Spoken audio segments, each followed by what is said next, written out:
Hello all, and welcome back to Shatter Our Souls with Novario. And today we are going to be taking a couple side objectives into account. First and foremost, we're about halfway to our next batch of brains for Mr. TK Baja. Secondly, I want to take down Pumpkinhead.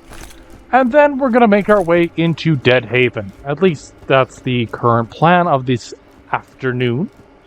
And while we're here, I kind of want to bring up a couple things about Borderlands DLC as a whole. See, one of the things that bugged me about this DLC at one point in time is simply that it was too unoriginal. That every other game out there at the time had some form of a mode that involved zombies in some capacity or another. Around the time that this came out, I was playing Call of Duty Black Ops Zombies on a regular basis, just on the basis of, well, why not? It was the mode that I most vibed with. I spent hours just seeing how far I could go, what I could accomplish. But the more I play this particular mode, the more I kind of start to really enjoy fighting this flood of flesh, so to speak.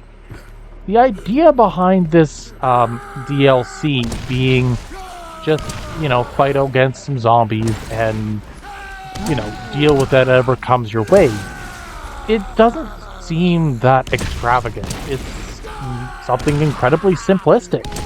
Of course, fighting against a group that is primarily a short-ranged foe in a shooter is going to feel easy.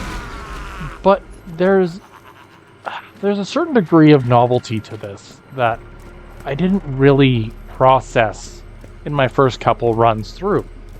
See, when I was playing Borderlands 1 initially, my very first time, I got to Jacob's Cove and thought, oh yeah, this is kind of cool, this is kind of interesting, but the zombie DLC really doesn't do it for me.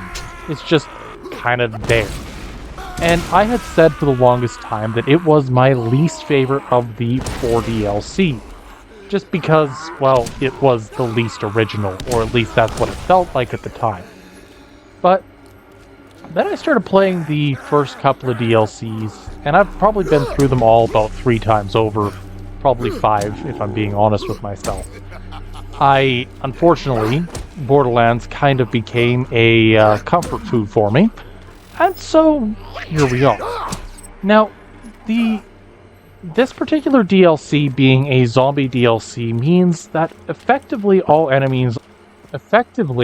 it means that all enemies are going to come to you.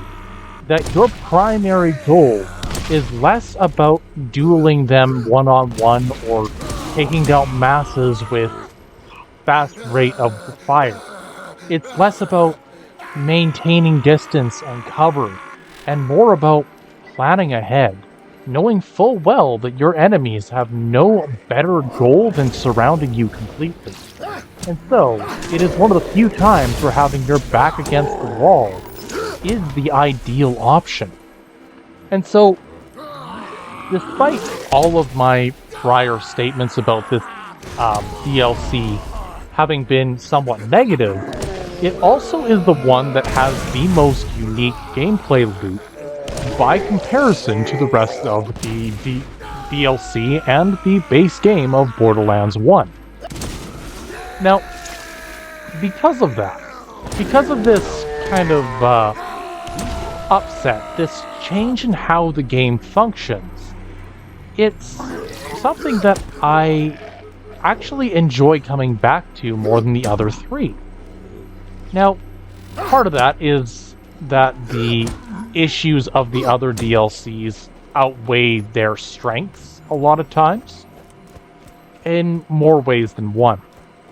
An example of a DLC's strengths that are overshadowed by their weaknesses would be the next DLC I'm planning on doing, which is the T-Bone Junction Secret Armory of General Knowledge. Now, as far as this DLC goes, it probably has the best gunplay out of any of the DLC in the in the original Borderlands game. And I won't argue that it isn't. I won't say that it doesn't have that as its strength. But its greatest weakness, at least to me, comes down to the fact that most of that one DLC is spent traveling back and forth. To do the entire DLC in one sitting is driving from one area to the next, back to the start, to a new area, back to the start, to the new area, back to the start, through past that, off to a new area. Oh, gotta go all the way back to the other end of the map. And it feels a bit more like busy work. It feels like you're constantly going back and forth for what would be perceived as next to no benefit. The Secret Armory of General Knox is that one individual DLC that I specifically do not enjoy as a direct result of how it's built. I won't say that it's perfect, I won't say that this one is, but at least what it was intending to do feels justified. Yeah, an enemy type that is iconic within the game, the Psycho class enemies being effectively the primary enemy type of this entire region, yeah, I'd go for that too. And realizing that that is part of what drove them to make it, I can forgive a lot of the oversights of this particular DLC as a whole. The Secret Armory of General Knox is one that just it tries to catch a niche when it comes to the vehicle and gunplay, but it doesn't quite land the same way. It wasn't something that we necessarily needed. I won't say that it was a bad idea, having an area focused more heavily on vehicles, but I will say that their use of the vehicles could have been more refined, or had something more to do with it. The DLC that comes to mind when I say this is the, it's the Badass Crater or Badassitude in Borderlands 2, which had entire sections that were devoted to a race of sorts that, of course, made sure that the player could get from A to B and used vehicles in a more open-ended and thought-out way compared to the prior DLC, or compared to what came before it. But that's the thing. Video games and video game development, I think, are also something that we give a lot of flack to the ones that don't quite stick the landing. And I'm going to be the guy who admits it outright. I am one of the first who is probably going to point out flaws or oversights. And this isn't to be neat. I am of the mindset that if you can play a game and not acknowledge its faults, then you might not truly love that game. That if you're pushing away everything that is bad about it, everything that you don't personally enjoy about it, you're not truly acknowledging what it is for what it is. And so, knowing that, I try to be as open-minded about it as possible. Now, reality is that I can't say for certain what somebody might appreciate or not about a video game or franchise. These are just my thoughts on it. And maybe I'm overthinking things. I have a tendency to do that.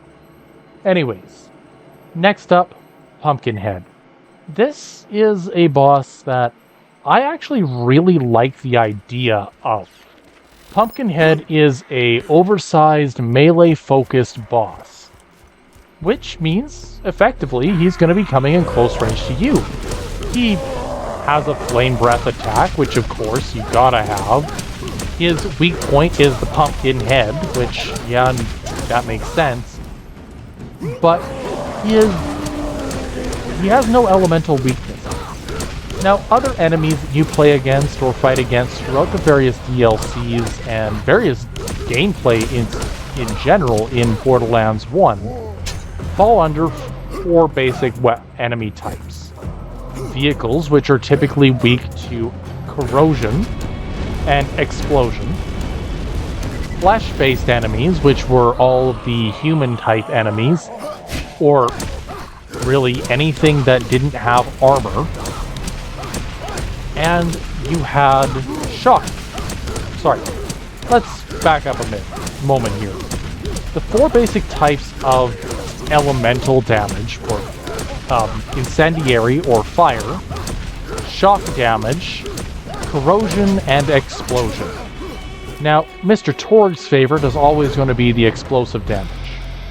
But each of those 4 damage types have something that they do incredibly well and incredibly poorly against. Armored enemies like the Alpha Skags or the, what are they? The Craw Maggots? Craw Worms? That's the one. Are weak to corrosion damage, but incendiary don't really do much on it. The secondary is shock damage, which does incredibly well against shields and some electronic entities in later games, but doesn't really do a whole lot against, most of the human-esque entities in the game as a whole. Third, we have corrosion, which does great against enemies with some level of armor. And this is great, because you gotta have something for every version of enemy that you face against. But none of them work against Mr. Pumpkinhead. And the easiest way I can kind of describe this is he has no shield. Shock damage isn't going to do anything. He is undead. You can't kill what is effectively already dead flesh. And because he has a fire inside his pumpkin head, he is immune to incendiary damage. Which leaves explosive damage, which I'll admit I have no answer for. But to me it just seems like, oh yeah, they needed a entity that was invulnerable to all elemental damage. Meaning that your entire point of this challenge is to duke it out, brawl, and destroy your enemy as fast as you possibly can with basic damage type. Now, the most basic damage type is just brawling with your bare hands, or poking at them with a long-range magic missile, shall we say, in the form of a gun. That's no big deal. But any added effect from the shock, corrosion, or incendiary, or explosion, or whatnot damage that you take is going to do absolutely nothing. You are going to get zeros jumping up out of Pumpkinhead left, right, and center. And so, it does make him a little bit more of a robust challenge. The goal, more or less, at least for this run, is to get behind him. Because getting behind him is going to allow the most room to breathe. The other characters, they can poke at him from a distance. They can, Mordecai can sit at the end of the arena and just take pop shots at Pumpkinhead. And reality is that every other character could theoretically use anything. But for the sake of not using standard weaponry, Brick is going to punch his way through Pumpkinhead. Which also means that Pumpkinhead needs to go down with only fisticuffs. Now, alternatively, or the alternative option for this, sticking right behind him or long range really doesn't matter. Whichever option you choose, go with it. But understand that all damage he does also slows the player down, meaning that you will have to back up out of a combat every now and again just as a safety precaution, making Pumpkinhead one of the more, I suppose, slow access enemies or entities that really showcases how even the most simplistic battles might have a little bit more to them in terms of planning and preparation. Anywho, With Pumpkinhead, I think like 3 hits away from death. I have no idea here. What's coming up next? The reality is, I want to finish this DLC in about 1 to 2 more videos. And so, I'm going to aim to complete the next major area today, Dead Haven. Now, Dead Haven is a recreation of the Old Haven map. And for some, this is great. For me, I absolutely loved the Old Haven map. It was interesting, it kept me invested, it kept me thinking and planning ahead at all times. It kept me thinking about not overextending myself, that I was slowly but surely going to push my way forward against an enemy, or whatever enemy type it comes my way. Be it the Crimson Lance, be it the Zomboids, whatever it ends up being. And as I slowly progressed through this effective maze of walls, of corridors, of firing lines that these enemies may have, I'm able to effectively clean up a large portion of this mission, shall we say, without too much of a, shall we say, too much strain.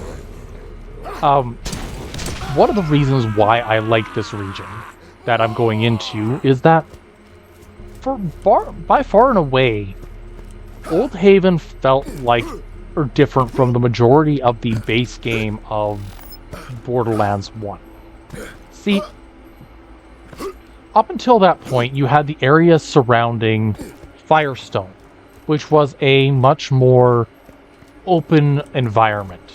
It had a lot of twists and turns, and it had twists and turns, but it also had a lot of, shall I call it, oh, what's the word? It had terrain that you had to deal with. It had monsters like the Skags you had to deal with. And then, you know, after a little bit of work, you finally make your way off to Skag Gully. And Skag Gully doesn't really intrigue me all that much. A little bit more compact compared to what you see just outside Firestone, but not much, right? But then you get those pathways through the caverns, and it starts to add more tension to it by effectively limiting your options for how you can get around. I will always say that my favorite locations in Borderlands were not the wide open ones, but they were the closed, claustrophobic regions, like Sledge's safe house, or dare I say, even the Headstone Mines did a really good job of condensing your gameplay and forcing you to be more conscientious of your environment. The point I'm getting at is that Old Haven is this, shall we say, more freeform combat style of Borderlands brought to a head when it comes to tackling the other side, which is the more claustrophobic, indoors type battle.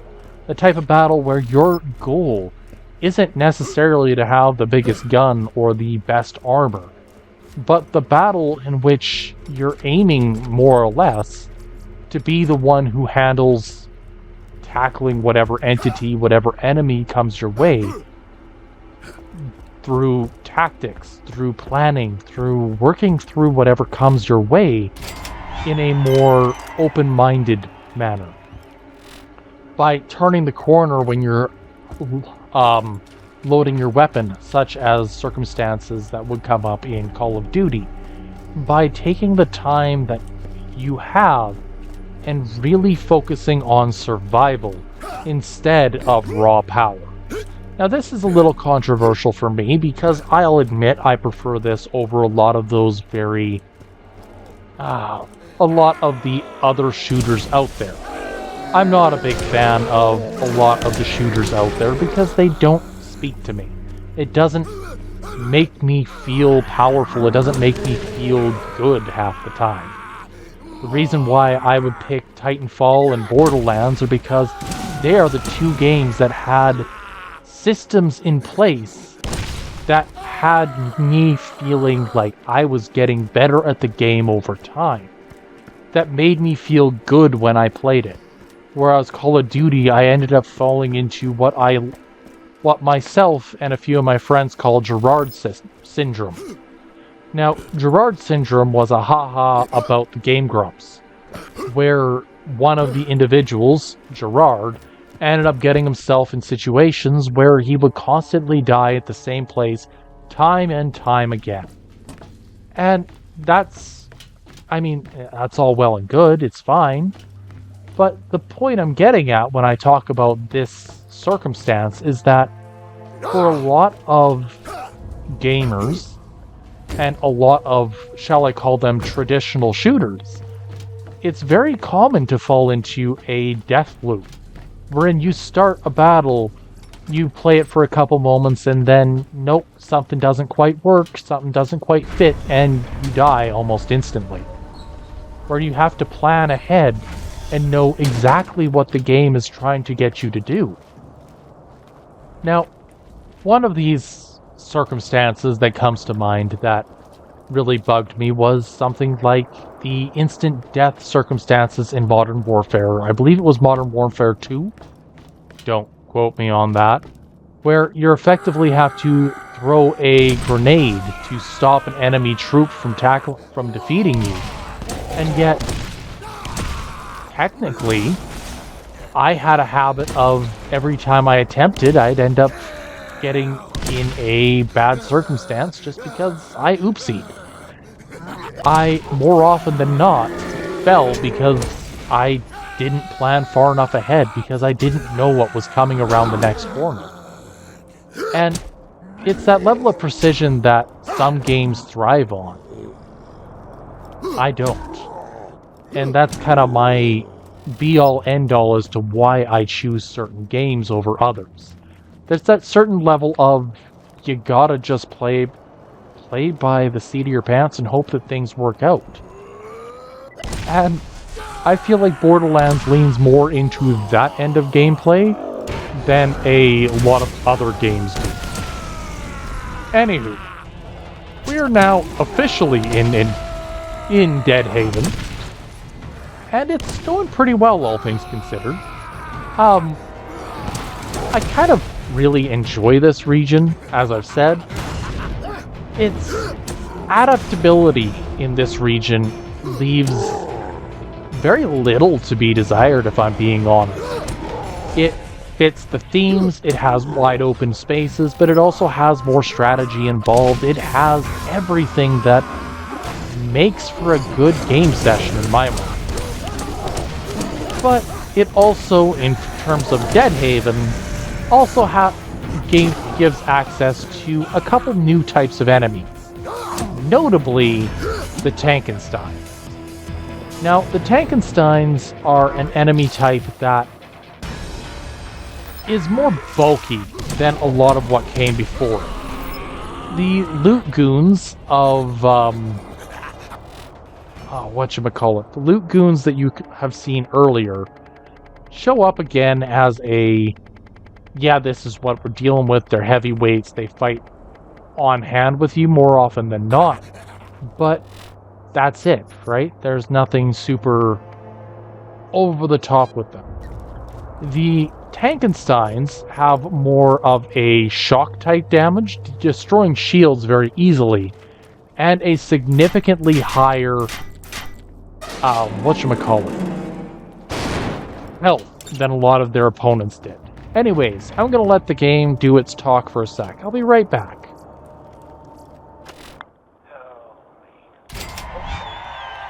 Hard to say. So, one of my reanimated corpses sorta ate Bill today. And by sorta, I mean he's now crapping his bones in the yard. The good news is he's already paid me rent, and I don't have to listen to him bitch about toenail clippings that totally weren't even mine. Not to mention the popcorn shenanigans. Consider this my solemn promise to begin attempting evil for the sake of profit from this point on.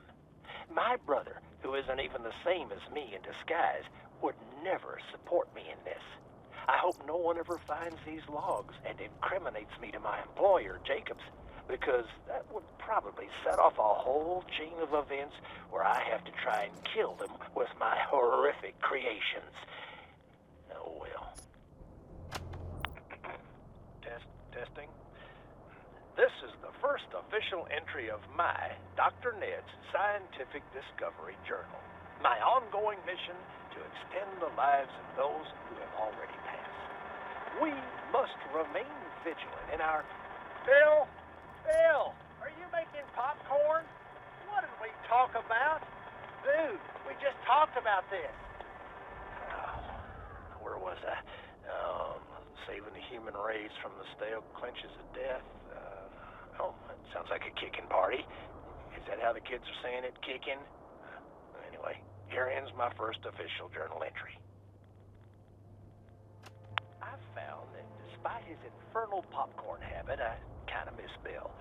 Frank, the temp that replaced him, just wasn't the same, and definitely had too small a hunchback to suit my taste in assistance. Yeah, he was no Bill. Yep, he was no Bill. Man, I really wish Bill hadn't gotten all masticated by that zombie. Actually, I got an idea. I still have some body parts around here from Frank. Maybe there's something I can do. Greetings, loyal Nedcast viewership. Now in the third week of my clinical trials with corpse reanimation. The skin cells have reacted well to the treatment, but the bodies themselves seem to have uncontrollable hunger. Right now, it seems all they crave is raisins and bran muffins. But I fear with strength applied to the cell reanimation, their hunger will grow much stronger and possibly dangerous. Fear not, I will trudge forward unhindered by the possible destruction of mankind. Am I mad? Probably. But at least I don't make popcorn when people are trying to work. Okay, that was fun. So, short version is... Dr. Ned is evil, and he's pursuing evil for the sake of evil, because why wouldn't you pursue evil? He has found a way to bring the dead back to life. And, I mean, let's be honest. Bringing the dead back to life for the sake of profit sounds like a great time. Anywho, with all of that in mind, we are going to continue to destroy his creations, and let's also be real about this. The more I destroy, the more parts he has to put back together to make more. So it really doesn't do much for him or for us to keep fighting this futile battle. We gotta go back to the source to be able to end this transitional, what was it? Zombie apocalypse? Anywho. The points I kind of want to dig at here are more semantic, I suppose, than a lot of the circumstances I would usually talk about. The reality of this DLC is that most of the enemy forces are kind of dull. They're not smart, and the entire point of it being that you're just defeating the same enemies over and over.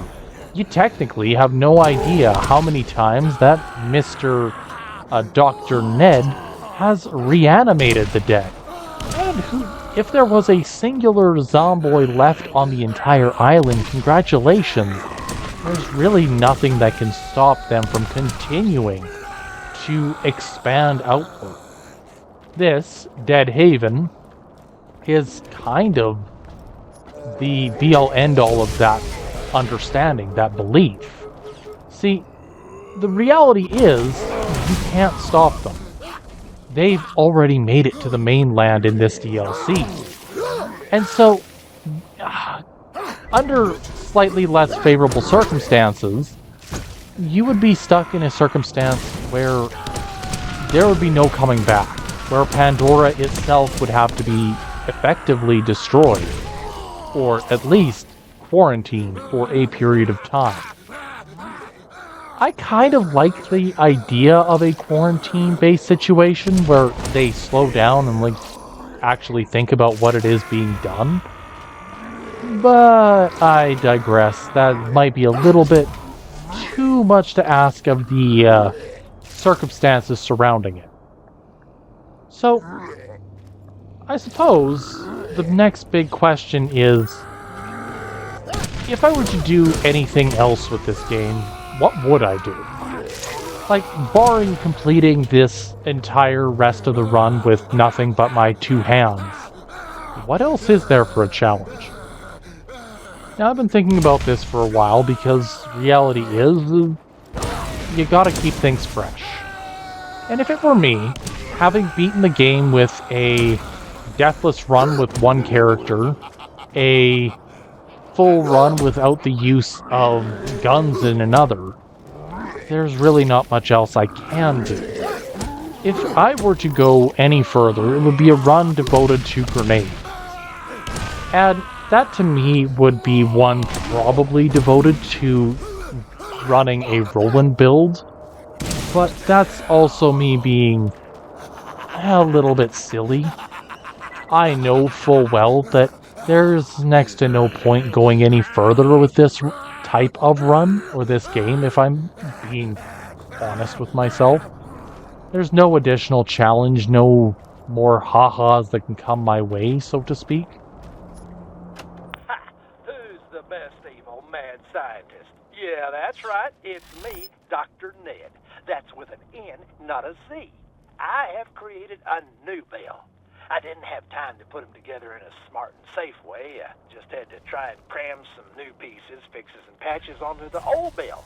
So it turned out that he's not really Bell or Frank. He's more of a Franken-Bell. It's a bit of a hack job, but it seems to work, so I say, ship it. Frankenbill, our next boss of Borderlands fisticuffs run, shall we say. And lads, he's really not that bad. He is an oversized version of the Tankensteins that we've been dealing with. He has the ability to destroy our shields in mere seconds, which makes him an absolute monstrosity to tackle. But on the positive side, Frankenbill also has, what do I want to say? Once you get up to him, he doesn't really have any defensives that are going to be able to keep him at, or keep me at bay for any extended period of time. That is kind of the best case scenario, if I'm being honest. Sometimes you get stuck in situations where the big bad is just that much stronger or weaker or whatnot than you are. This is one of those times where he technically is stronger than me in terms of a raw output thing, but also doesn't have the 2 brain cells to put together to know not to just fully send your opponent flying. So, success? Anywho, we are going to head off to the comm array here, send off a distress signal to Jacobs, and once the distress signal is sent, it's going to be probably one of the more unique moments, as Borderlands 1 doesn't do survival moments very often, and so this particular situation, being a survive until the timer runs out, really suits a more desperate struggle. Again, it's one of those things where I know that the game devs were trying to try stuff that were a little more out there for this section of the game, and I kind of like that they were attempting and testing the waters in different ways, seeing what they can actually get away with, what works, what doesn't. And you can actually see some of these survival moments crop up in Borderlands 2 as you just gotta hold out for a couple moments and defeat X number enemies while trying to deal with a threat or waiting for a threat to be dealt with. Anywho, more exposition because exposition. Reorienting satellite dish. Please commence cowering in terror from zombie presence. Terror commenced. And Dish positioned, or at least close enough. Transmission commencing on 56K connection. Please wait.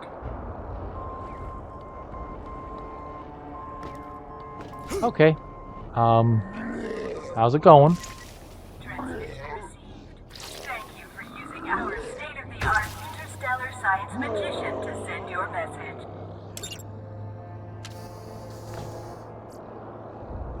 The Jacobs Corporation would like to extend... The Jacobs Corporation would like to extend a warm and friendly thank you for informing us of Dr. Ned's malfeasance. Money has been wired to your account as a show of gratification. Your nonverbal acceptance of this tender enters you into a contractual obligation as an employee of the Jacobs Corporation, and you now need to return to Jacobs Cove and await further instructions under duress of termination. Like, we'll kill you. We've sent a contact to meet you there. Get moving. Okay, that's kind of... That's terrifying. So, to explain what that means. So, they wired the money directly to my account. I had no say in the matter. I could not press accept or anything of that nature. It just kind of popped up in my account and said, congratulations. So hooray, we have entered into a contract with Jacobs Cove without ever actually agreeing to anything. The result of that is that we now have to follow their orders until the end of this transitional zombie apocalypse, or be killed. Which, let's be real, the zombies are doing a pretty good job of trying to do that themselves, so one more threat isn't exactly a great thing. We're gonna catch a ride. And this isn't the type of ride that I think Scooter would like to have. If I'm being honest, Scooter's better at this than they are, but, you know, 6 of one, half dozen of the other. We're gonna catch a ride back to Jacobs Cove. And hopefully not die while waiting for them to arrive. Because that's always fun, right? All things considered, the Zombie Island, this moment, this section, shall we say, you are just trying to make it back to Jacobs Cove. Trying to survive as best you can under very violent circumstances. You know, I'm getting really good at headshots with these 50 cuffs. It'd be a shame if something were to happen to it. Anyways, as I was saying, things have been going pretty well. And the reality is that under different circumstances, if I were underprepared to tackle these enemies, I'd be absolutely terrified in here. I'm not, because I'm actually prepared for what's going on, and because I know that this... How do I want to word this? This set of events that crops up at this moment is delightful and messed up at all the same time, and really showcases the paper-pushing problems that you see in a lot of major corporations. So, we push the button and a flare is sent out showing, hey, we're here, we made it to a location. See your signal and your transportation is inbound. Be sure to avoid the satellite-marked landing zone. Anything standing in that location will have its face melted off. The Jacobs Corporation would marginally regret if that face was yours. Oh, thank you. So, we have the issue of our vehicle, our ride back to Jacobs Cove, is on its way. When will it appear? We have no idea. We have no means of tracking it. We have no means of showcasing, hey, it's going to be 30 seconds to 10 minutes from now, right? Until it arrives, we have one goal: survive. And for me, I generally just kind of sat around on the platform and waited for them, and tried to avoid the marked location because standing there will in fact melt your face off. They're at least being honest about it. The reality about this DLC, from a perspective of the prior runs, Hasn't been dispatched yet. I'm working to resolve the problem. Sorry about that. Have a nice day. each of the characters have something that they succeed in or do well with. In regards to Roland, his turret is probably the weakest of the abilities for this region. See, when you have characters like Lilith who can run at Mach whatever it is, she can effectively avoid enemy contact much easier than virtually any other Vault Hunter in the game. Roland has it the worst. See, Roland has to be within a certain X space of his turret to get any healing from his turret. And if I'm being honest, the zombies really don't care for the turret at all. Funny story. I forgot to fill out TKP request form 3882, so the fleet, get this, wouldn't send out your transportation. I've taken care of that issue. Rides inbound. For real this time. And while dealing with the problems there, that's really great. Anywho, Roland has to either use his turret as a defensive line, which, given enemies are coming from literally everywhere, does nothing for you. Has to rely on the turret doing damage, which has one of the lowest damage scaling of any of the abilities of the various Vault Hunters. It's the weakest character for this circumstance. The landing zone during final descent. See, I told you I'd take care of it. Lilith has it pretty okay. Mordecai is alright, especially when he has Bloodwing able to do multiple strikes, which is great. So, you got, technically, 3 of the 4 characters can do okay in this DLC. Rick's strength being so far skewed into the physical combat area, or side of things, means that Rick's, the greatest weakness of your character, is also his greatest strength. It's the one thing that makes him actually work, and it's the thing that makes him fit the best. It's, for lack of better terminology, they're literally just walking right into his hands, and it works wonderfully. Okay, so... You've been most helpful so far. We require very little more of you. A simple premeditated murder, and you'll be on your way. Easy peasy. Dr. Ned has become a liability. Take care of that liability, and we'll clean up the mess and get that mill back to work in order. There's gravy and biscuits in it for you, and by that I mean gobs of money. Take care. Oh, I almost forgot. You'll need this doodad to get the drawbridge to lower. Good luck. I kind of like this claptrap. The Dr. Ned's claptrap definitely had it coming. And, you know, I like this gun you gave me. But I kind of, let's be real, I just enjoy the, what's the word? The feeling of allowing the more angry side to come out for just a couple moments. So we're gonna allow that to happen some more, shall we? And with all of that, Brick's greatest strength being close combat means that there's really nothing the zombies can do when in Berserk mode, to be clear, that really phases the character, which makes him the best choice for the zombie island of Dr. Ned, despite the game saying outright that that's the exact opposite of what you want. So, hooray! Anyways, if you like what you see, drop a like, leave a sub. We'll catch you next week. Until then, have a good one.